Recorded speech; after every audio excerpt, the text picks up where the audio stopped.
John Wanamaker is a famous American Christian businessman who is well known for his book, The Man the Bible Made. He founded the world's largest department store, founded a Sunday school, and served as a lifelong teacher, playing a pioneering role in the worldwide Sunday school movement. He contributed greatly to world Christian missions by establishing many churches and YMCAs. The story of his childhood brick offering shows that all his great achievements were the amazing grace and blessing of God given to him who loved God, prayed, and tried to live according to the Bible.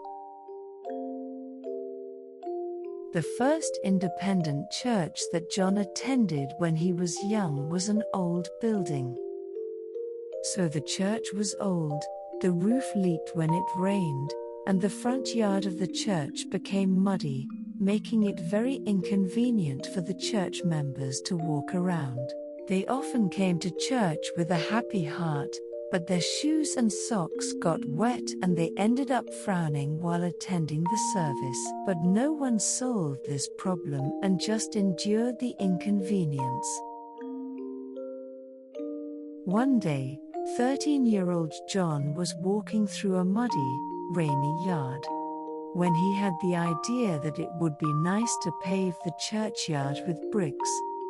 But since he didn't have that much money, he decided to make bricks and offer them to God. His father happened to run a brick factory, so it wasn't hard to get bricks, but buying the bricks was the problem. So, he helped out at the brickyard, and took some of the 7 cents he earned each day, bought a brick, and started laying it out every week at the entrance to the churchyard. But laying bricks in that wide churchyard path was an arduous task that took years. Nevertheless, John happily laid bricks, imagining the saints walking along the brick-paved churchyard path. But the miracle of God helping John's beautiful heart happened less than a month ago. One day, Pastor John Chambers, the senior pastor of the first independent church, discovered that bricks had been laid in the churchyard for several weeks. That day too, John came early in the morning with a cart full of bricks and laid them quietly without anyone noticing. Little John was doing something that even adults were not doing. Pastor Chambers, who was watching this, was deeply moved and touched deep in his heart. So he prayed fervently, blessing young John in his heart. God, little John has started doing something that even adults cannot do. May that work be completed well by the grace of God, and may you bless John and repay him with fruits 30-fold, 60-fold, and 100-fold. During his Sunday service sermon, Pastor Chambers told the congregation about what little John in Sunday school started.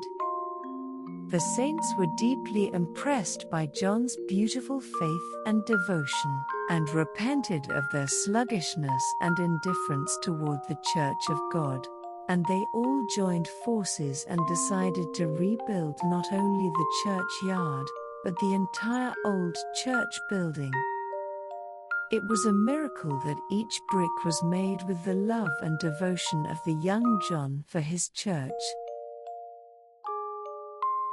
As time passed, God gave John the miracle of becoming the owner of the world's largest department store, and a worker at the world's largest Sunday school. And Pastor Chambers loved John his entire life and became his spiritual teacher and life mentor. John respected him and followed his teachings, and walked the path of a king of department stores, and walked the path of a kingly priest who was fiercely devoted to God's church and missions. In 1874, after building the 5,000-seat Bethany Church, John recalled that day.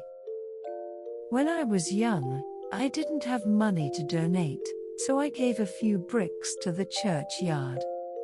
God remembered that and blessed me to build this beautiful church today. I praise God for His grace that greatly rewarded my small devotion.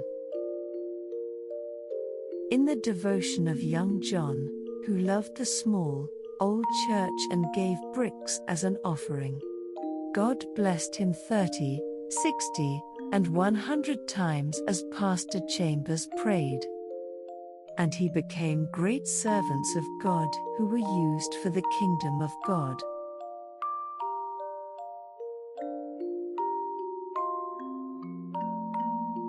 That you may know how you ought to conduct yourself in the house of God, which is the church of the living God, the pillar and foundation of the truth. 1 Timothy 3 verse 15.